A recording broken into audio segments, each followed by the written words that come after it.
How do you overcome the suffering of life? How do you overcome the suffering of life? Be a better person. That's how you do it. Well, that's hard. It takes responsibility. And I think, if you said to someone, you want to have a meaningful life? Everything you do matters. That's the definition of a meaningful life. But everything you do matters. You're going to have to carry that with you.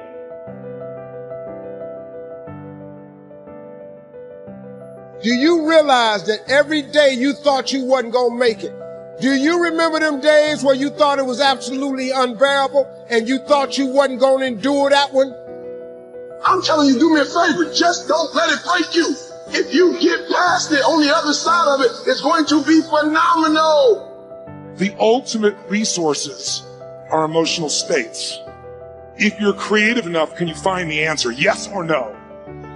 If you're determined enough, can you find the breakthrough? Yes or no? If you're passionate, loving enough, can you get someone to help you? Yes or no? If there's no way that you're committed, can you find the money even if you don't have it? Yes or no?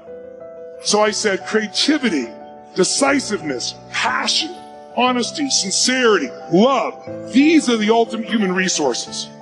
And when you engage these resources, you can get any other resource on earth. So if you don't put the work in today, if you don't do the unending, back-breaking work of developing yourself into something greater, the world is going to pass you by. The people that are going to own it are going to be the ones that did that work. And the one promise that I can make you right now is that somebody out there is outworking. Somebody right now is doing the things that I'm saying. Somebody right now is doing the work of failing and getting up and getting better and pushing themselves and triggering that glorious adaptation response that makes humans the apex predator. Someone right now, they're putting in that work. And if you don't, the future is going to belong to them. So when you stop outsourcing your happiness, your validation, your support, all of it, and you bring it back in, and you get responsible for it, when you're responsible, when you're the driver of your life, when you're not looking out to anybody else to fix it for you, you're the one that has to do the work. You're the one who has to push your own ass. You're the one who has to figure out what makes you happy. You're the one who has to figure out and become self-aware about what you need. And then you're the one that has to find whatever it is, the courage or being humble enough to ask for help. And as Martin Luther King Jr. said, if you can't fly, then run. If you can't run, then walk. If you can't walk, then crawl. But whatever you do, you have to keep moving forward.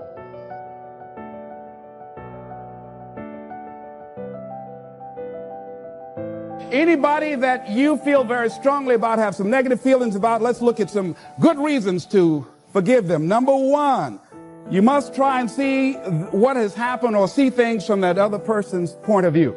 Let's look at it from their point of view. That's one area. That's number one. Then number two, holding a grudge hurts you. It doesn't hurt them. So just for good health and peace of mind, let it go. Any feeling of resentment or anger or hatred is called to me the load of bitterness within. Every thought that we entertain produces a chemical in our brain that impacts the body's immune system. And besides, this person you're hating, they probably are not even aware of it. If someplace having a good time, don't even know you're really hating them. You've turned up the steam, gone from dislike to hate, intense hate. And here you are killing yourself, making yourself vulnerable to various types of illnesses, putting yourself in bad health. And I say that person is not worth your sacrificing your health or 1 minute of peace of mind. 1 minute of anger robs you of 60 seconds of happiness. So decide it doesn't matter. Let it go and experience the dignity and the magnanimous sense of character of being big enough to move on and get on with your life. Letting it go so you can grow Next step. Lack of self-acceptance. How does it show up? How does it manifest itself? See, all of us have greatness within us. But when you don't come to grips with your greatness and you don't work to develop it, if you're not seeking it out, if you're not finding where it is, if you're not trying to locate it, if you're not experimenting with your life to try and find out what fits for you, I'm saying that you're positioning yourself to be a miserable person, an unfulfilled person. How else do we do it? Procrastination. We just put things off over and over and over again. Why? Because we haven't accepted it. We don't feel deserving. We don't feel that we're good enough. So we sabotage ourselves by not ever taking care of business. We get real busy doing a lot of things where we don't have any time. Well, I'll never forget Og Mandino in the book called University of Success. He said many of us never ever discover our greatness because we become sidetracked by secondary activity. We start doing so many things, we just give our time away until we don't have any time for ourselves or any time to do the things that we want to do. And every time you put it off and move it back, oh, I'll do it one day. Oh, yeah, I'm going to get to it. I'm saying to you that one day you look around and there goes a year, there goes 2 years, there goes 3 years. So if there's something you want to do it now.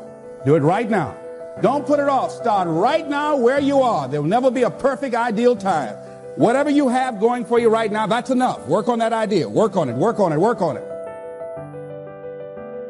Decide, commit, act, succeed, repeat. The one thing that all the greats have in common is they sweat the small stuff. They pay very, very close attention to every detail. Michael used to sweat the details so much in his basketball game that it carried on into his personal life. The suit had to match the car he was driving that particular day. But what those details allowed him to do was to put him in the zone to be the best basketball player on that given night. The dark side is something that's in everybody, but it's a situation that you have to control the dark side. If it controls you, that's when things start to go real, real bad. That's when you have a tendency to go to what I call the other side. But if you harness the fuel that's from that dark side, whether it's anger, whether it's fear, and turn that into positive fuel, it'll help you really succeed at whatever you're trying to do. Empowerment is authority. It is a signed permission slip to actually seize the day. It's the process of getting stronger and more confident and more engaged. And to be empowered is to move through the world without any kind of fear or any kind of apology. And with these gifts comes an even deeper privilege, I believe, and that is the ability to take charge of your own life, to own yourself, and claim your rights. And here's what I know for sure, that to whom much is given, much is expected. And I have been given so much. I've earned it. I've been blessed with it, but I've been given a lot. And that's why I've chosen to use my life to lift other people up. What do you really want? Do you know most people can't tell you what they really want? They don't know what they really want. They have never sat down and got super serious. What do you really want? Because when it starts to come to you, instantly we're thinking, how can we do it? And we forget it. I tell a story about sitting down with a couple, Pat and John. They worked for Sun Life Insurance Company, and I was a big contract with them when I was doing work. And they came and asked me one day, say, could we meet you for lunch or something? I said, okay. So I was sitting talking to them. And I talked to them for quite a while. And they were telling me how rough things were and it was going in the wrong direction. So I listened to them for a little while. I said, what do you really want? They had no idea what they wanted. But I kept pressing, what do you really want? Well, they were living in a basement apartment in somebody's house. They wanted to have their own house. I said, we'll go and buy one. They said, we can't buy a house. We don't have any money. I said, you don't need any money. They said, what do you mean we don't need any money? I said, you haven't decided to buy a house. What the hell do you need the money for? Now that is so light you could easily pass that over.